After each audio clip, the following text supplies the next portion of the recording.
"Get off my land." That is what she screamed into her live stream at 7:02 a.m.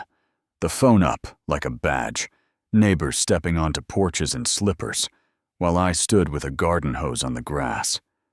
I pay taxes on, blinking at the old cottonwood that marks my boundary, and thinking this cannot be real. By lunch, the clip was everywhere. The caption said, "President stops extortion." And by night, I understood I had one chance to show the same crowd that the person pointing a camera at my face had been hiding the truth for 5 years. My name is Mason Hart. Not a big developer, not a hedge fund in boots, just a guy who buys pieces of dirt. I understand, and keeps them tidy. And 5 years back in Redwood Heights, Oregon, I bought the parcels under a new subdivision's common areas. The path along the creek, the footprint of the community center, the mailbox plaza, and the HOA at Silver Ridge Meadows signed a 15-year ground lease recorded in 2019. For a month, I cover land insurance and drainage. They use the space and keep it nice. It is boring on purpose, legal and clean. The kind of paperwork that lets regular people enjoy a playground without thinking who owns the soil under it. That morning, my Build Ledger app pinged that their payment was 3 days late. Not ideal, but their treasurer, Noah Reed, had never missed.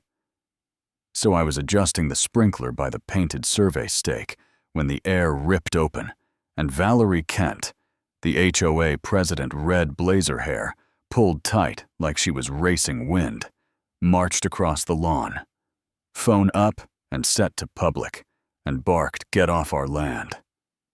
Right now, I am calling the police. This is private property. You are harassing residents, and I did what calm people do when someone goes loud.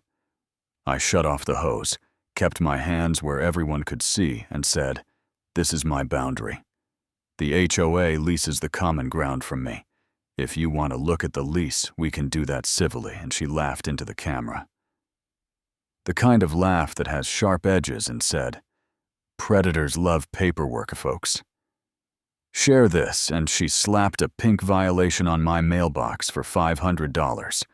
Unauthorized use of common area, 6:58 a.m. to 7:06 a.m. While 3 neighbors whispered and filmed like a storm was rolling in.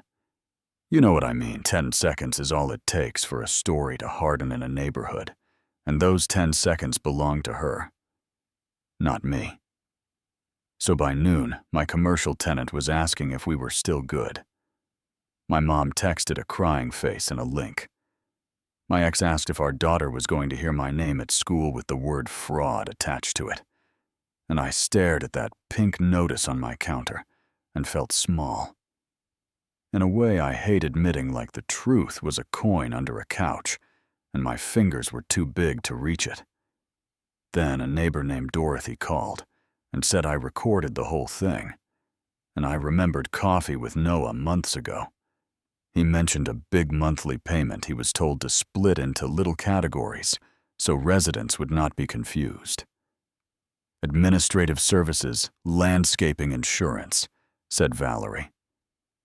Told him to keep it quiet, and that was the first time all day I felt a level hit dead center.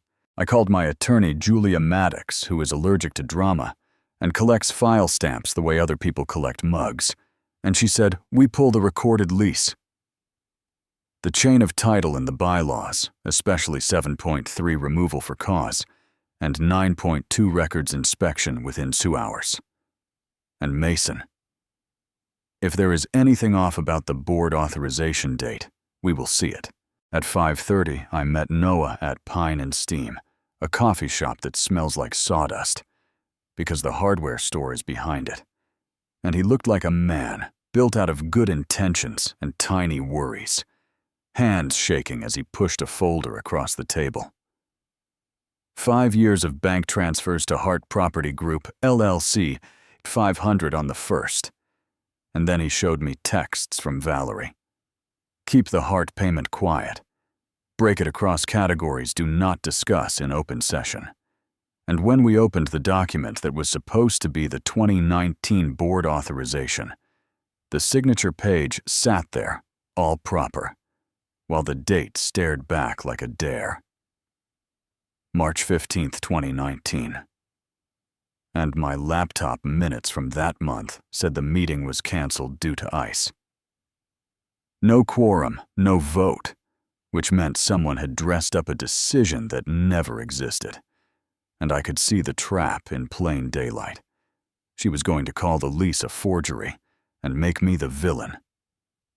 In a story she scripted. That night, a cease and desist hit my inbox like a rock through a window. And then she noticed an emergency board meeting for 10:00 a.m. with agenda lines that might as well have been handcuffs, alleged fraud, community safety, legal options. She tagged the local paper. She tagged the evening news. She even tagged a hashtag with her own name like it was a campaign. So I laid out my boring little army. The certified lease with the recorder's number stamped in blue, the deed chain to the dirt, under that glassy community center, the bylaws highlighted like a high school midterm. And I told myself one rule for the morning: do not outshout anybody. Just show the paper, and let gravity do what gravity does. The room was packed, folding chairs to the wall. News lights making everyone look sweaty, and Valerie clicked up a slide with a lease that sagged in all the wrong places. Mixed fonts, margins, that wandered a signature that looked ironed on. And she said forensic twice, and forged once, and announced $500,000 siphoned from families, and people yelled, "How is he not in jail?" And I almost stood up too early. But I saw Noah rise, voice thin at first, and then steady. "Madam President, the document you are showing is not the lease we have on file." And he handed the clean copy to the board secretary. Alana Park, a quiet hawk, who reads line items like sheet music. And then Noah put his texts on the big screen. "Keep the heart payments normal until I give further instructions. Development opportunity requires clean title." And you could feel the room change temperature like a cloud moved off the sun. Valerie tried to pivot. She flashed another bank export. Said the real payments were only $2,500 to Hart Consulting for admin work. But Alana didn't blink. "Our budget allocates $8,500. "Where did the other $6,000 go? Because I have asked you for the detailed breakdown for 6 months, and you said the accountant was finalizing it." And then Noah laid out one more receipt. A contract buried in a folder labeled $15,000 a month to Civic Growth Solutions, LLC for asset optimization and lease obligation elimination. A subsidiary of North Shore Development Partners, which happened to be Valerie's former employer. And the silence that followed was not empty. It had weight, like everyone was suddenly seated a little heavier in their chairs. I took the mic and did the least dramatic thing in the world. Held up the certified copy with the recorder's number, handed Alana the chain of title. Read the bylaws about records, inspection, and removal for cause, and then put Ben Ortiz from the recorder's office on speaker. He read the legal description like a waiter reading specials. No flair, no agenda, just the record as it exists. And when I lowered the phone, Valerie finally said the quiet part out loud. "Do you think developers pay top dollar for a neighborhood with a 15-year lease hanging over it?" And you could almost hear the click as that line locked into everything Noah had shown. So I said one thing steady as I could manage. "If I am lying, call the police. If I am not, vote." And Alana tapped the gavel, that clear, soft bell, and moved to suspend President Kent, pending a full audit, and to refer the matter to the district attorney under 7-3. James seconded it. Hands went up around the table in a messy sort of chorus, and the motion carried, and the security guard never touched her. He just stepped over with a plastic lanyard and held out his hand. And when the badge slipped off her neck, the room did not cheer it, just breathed. And that is where my story stops, right at the snap of a cheap clasp. Not a victory parade, not a speech, just the moment a title is taken back by the people who gave it. Now here is the part I keep turning over while I drive or fix a faucet. Leasing ground under community spaces is unusual to some folks. Sure, but it is legal. And common enough. It spreads costs in a way that can work. If everyone is honest about it, what breaks everything is secrecy. It is not paperwork that hurts neighborhoods. It is the way someone with a tone and a title can hide what is true and make you doubt your own eyes. And yes, I wish I had introduced myself to the whole board years ago and walked them through the lease like a neighbor with a good casserole. But boards should ask for records without being spoon-fed, and treasurers should not be told to split the same payment 6 ways, so nobody notices the total. You know what I mean. So that is my story. A morning with a hose, a camera in my face, a folder of receipts, a quiet treasurer who chose the truth, and a vote that landed where it had to. And now I want to hear yours. Should HOAs have the power to bury payments and then point fingers when the bill comes due? Should a community buy the ground under its own center, even if it means a special assessment?